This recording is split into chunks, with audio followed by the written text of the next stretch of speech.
Good evening and welcome to News Review. The Foreign Secretary, William Hague, has insisted that his proposal for ad hoc talks is the best way forward to allow issues between Gibraltar and Spain to be resolved. Mr Hague was a main witness at a session of the Foreign Affairs Committee in the UK Parliament, where the Director for Europe at the Foreign Office, Jill Morris, also provided evidence. The session followed the recent visit to Gibraltar by members of the FCA, with its chairman, Sir Richard Ottaway, saying he'd returned to London quite alarmed over the behaviour by Spanish officials at the border.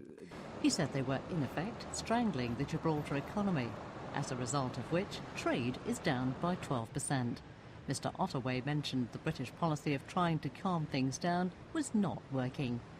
Mr Hague acknowledged that, on the point of Gibraltar, bilateral relations between the UK and Spain are difficult, but that it's in the interest of all concerned to find a better way for Spain to work with the ROC.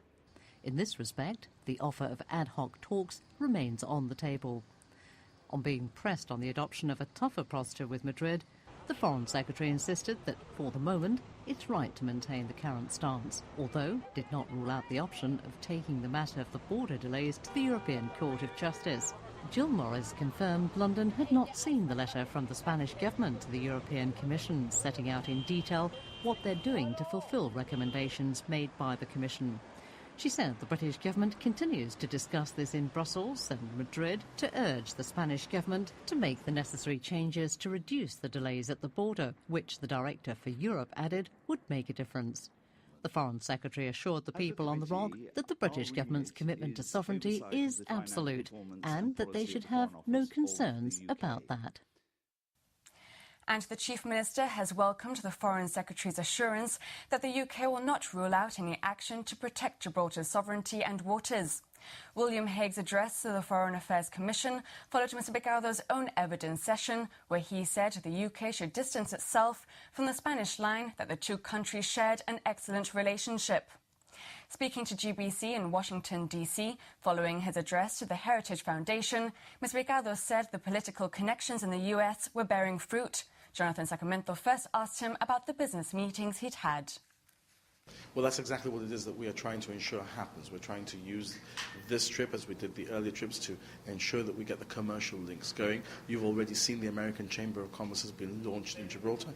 I'm hoping we'll see even more developments on the commercial front very soon, and that's what the process is about, making sure that we continue the lobbying to produce results. Can we expect perhaps further investments, further companies and businesses establishing links with Gibraltar as a result of this relationship? Well, I certainly hope so. That's what we're trying to achieve. You may also see Gibraltarian companies accessing expertise and ingenuity from US companies in what they already do in Gibraltar. So it's, I hope, going to be a two-way road and a very profitable one too. The best examples are the ones perhaps I've already given. GibDoc today is owned by an American fund, and of course we've got the fibre link in Gibraltar, we've got the fibre loop in Gibraltar, which NYNEX put in when they were our partners in Gib Telecom. All of that and the Chief Minister being driven around in an American Tesla vehicle demonstrates that trade is working with the United States. We just have to make sure that we keep it going in the direction of growth.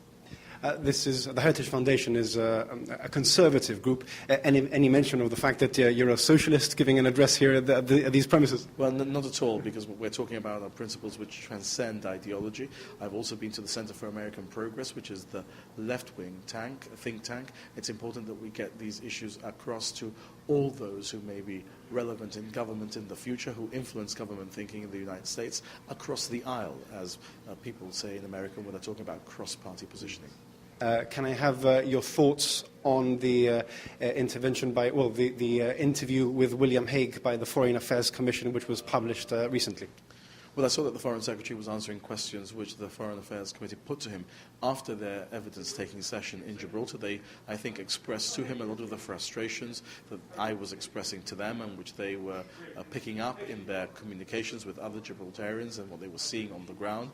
And I think William Hague put the position quite clearly as to what it is that the United Kingdom wants to achieve. He also, I thought, was very clear in not ruling anything out. And you will have seen that Baroness Wozai has said on a number of occasions since the Foreign Affairs Committee visit in Gibraltar that the relationship with Spain and the United Kingdom, although bilaterally good, is not excellent because of the issues with Gibraltar. And that's exactly the sort of language that we wanted to see, recognising the position between the United Kingdom and Spain, and the Foreign Secretary understanding the frustrations that are felt in Gibraltar and not ruling anything out to deal with the issue if it's not dealt with otherwise.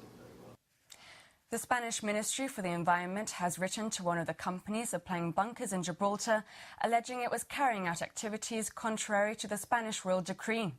This was confirmed in the House of Lords when Labour peer Lord Hoyle asked Conservative MP Baroness Worsey what discussions the British government had had with its Spanish counterparts about the possible fining and prosecution of anyone using the ROC's bunkering facilities. The British government denied having held discussions with the Spanish government on this issue.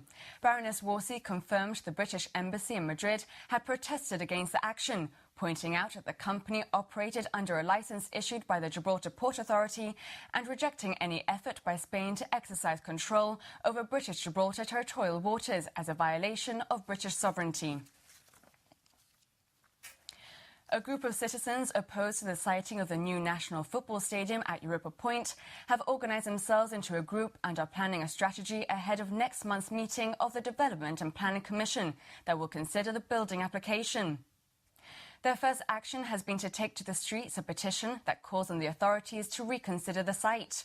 Members of the group spent Saturday afternoon at Europa Point gathering signatures. The 9-point petition states that if the stadium is built at Europa Point, one of the only open flat spaces still left in Gibraltar will be ruined, as will the panoramic views of the Strait, Morocco and Spain.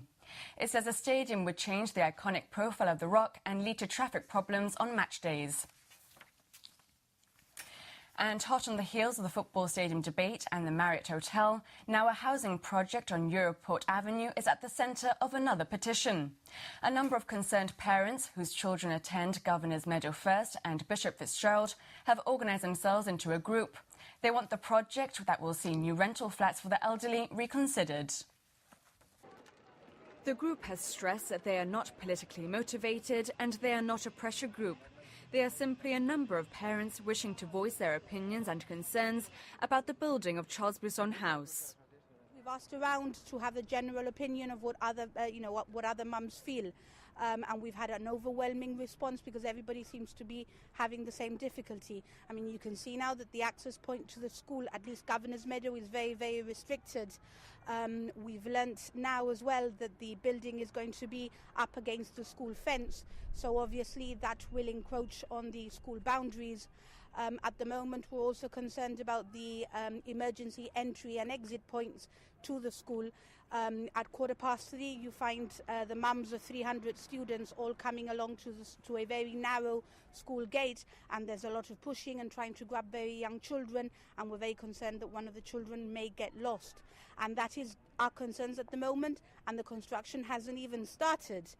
There's also an issue which came to light on Friday, that part of the road in Europa Port Avenue had collapsed, and this was just outside the gates of Governor's Meadow. We're concerned that once you bring in machinery and once the construction starts taking shape, then obviously that might put more pressure in the road, and that could cause an even further collapse. Charles Brisson House will be a 10-storey building comprising of 72 one-bedroom rental flats for the elderly. It will sit within metres of Westside Comprehensive, Governor's Meadow First School and Bishop Fitzgerald Middle School. The group believes that the area is already congested as it is, and the housing project will only increase traffic flow in the area. They say this will make drop-off and pick-up times at the schools even harder. In the space of 24 hours, over 700 people have signed their petition, with an online petition also ongoing. It's still very early days, but we've had an overwhelming response. And what are you hoping to achieve from this petition? What's the ideal outcome? Well, we're hoping that the government will reconsider the plans, either by relocating Charles Brisson House or at least condensing the building so that it won't encroach so much on the schools, that it won't be as high as 10 stories, and that they at least consider that there's many children around the area that will be very much affected by this, not only the noise and the pollution from a construction site, but by having a monstrosity right next door to their schools. In answer to GBC questions, the government says the schools and the children attending them have not at any time been exposed to any danger arising from the works on Europort Avenue, with alternative access routes put in place. The works include the replacing of an old stormwater culvert which partially collapsed. The works are expected to take 8 weeks to complete. We'll be back with more of this week's news after the break.